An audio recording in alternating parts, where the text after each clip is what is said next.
Should I hire a big city lawyer to argue my case when I come from a small town or a village? Because a lot of times people reach out to me from all corners of this country. They have big matters worth crores of rupees. Sometimes liberty is at stake, which is worth far more.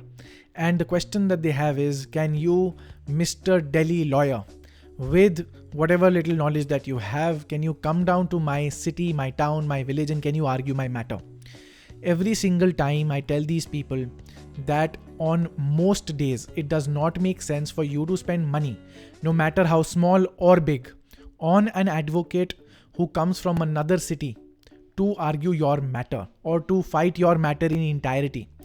The reasonings which I give them are the following. First and foremost, anyone who has done any bit of litigation as a litigant or as a litigation lawyer in this country knows that it is not fixed, that if something is fixed for a particular day, something will happen on that date itself. Say, for example, if a client comes to me and says, please file my defamation case or please file my writ in this other city, I will have to go there down myself. I will have to do the filing.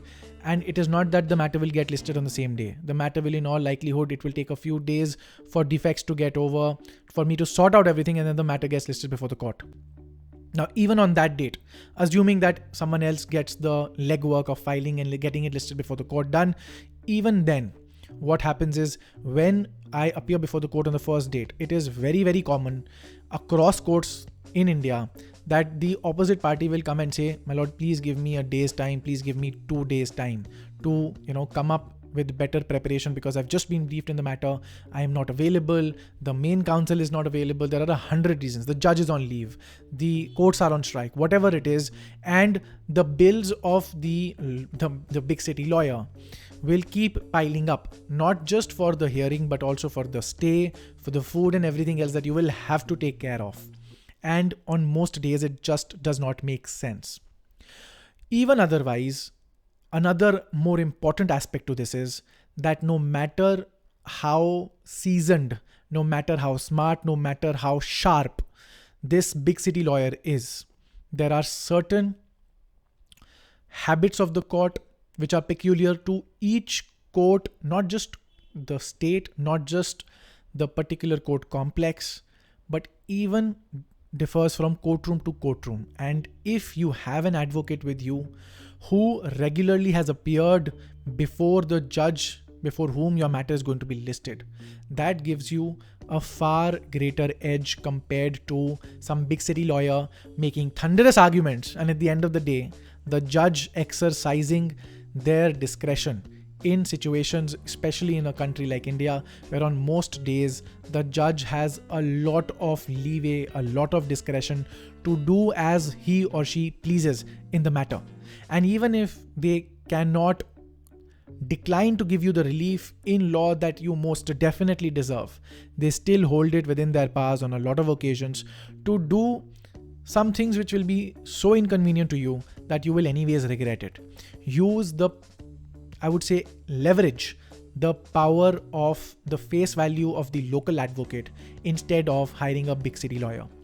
And even when people say, all right, I'll have my local lawyer, you be the big city lawyer going and making those thunderous arguments, and we have a local lawyer to take care of all of these other aforementioned reasons. I still say that unless you are a Salve or a Singhvi or a Sibbal, and only in those situations where your own name, your brand value is so high that you are covered by news media, you are brought in, you've probably been a member of parliament or a law minister on many occasions. All other situations, it doesn't matter.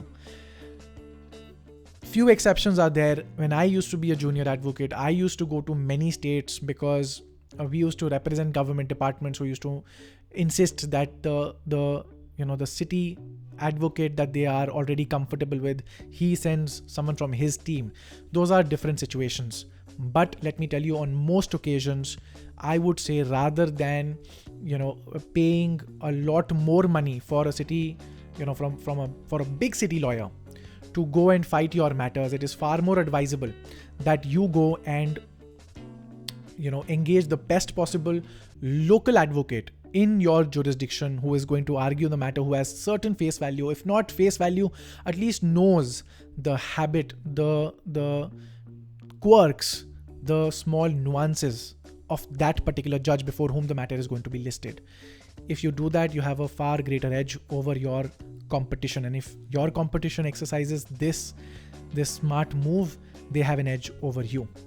One thing that I would definitely mention in this situation is the question of drafting research and strategy. On a lot of occasions, people do get this wrong, because of which it does make sense to hire that big city lawyer to do your drafting research and strategy, because that is some place where there can be optimum utilization of your time, effort, energy, the kind of fees that you're spending on that big city lawyer. Because whatever needs to be conveyed to the court, the law remains the same.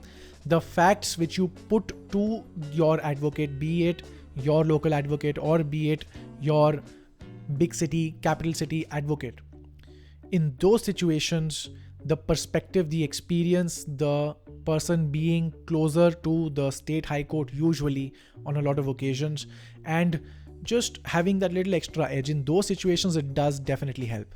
If you want to make the best of both worlds, what a lot of people have done, what I would suggest, and the smart people do when they are battling out their battles in a court of law, are that you go engage one of those smart big city lawyers, or, I don't necessarily mean to imply that only big city lawyers are smart, but if you have the resources and you know that yes, there are people who are better at this job than maybe the local council, you engage the other person.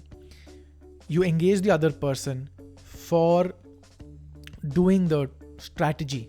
Most important thing, how does your submission play out in a court of law? Then consequent to that, the drafting, then reliance upon case law. All of these are super important. That can be done remotely as well.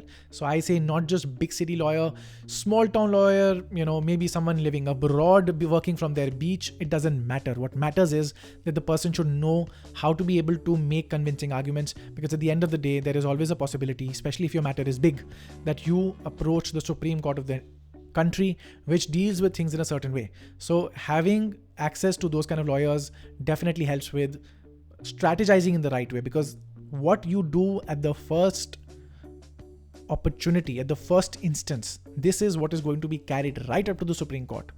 Your advocate, if he does not put a lot of effort into the initial drafting, the research, you will suffer the consequences several years later after having spent lakhs of rupees.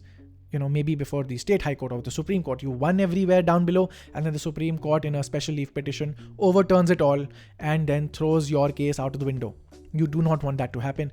For that, I would say, get multiple lawyers on board, consult other people, and then move forward with one strategy that is going to be as effective as possible and ensure that you win in the courts of law.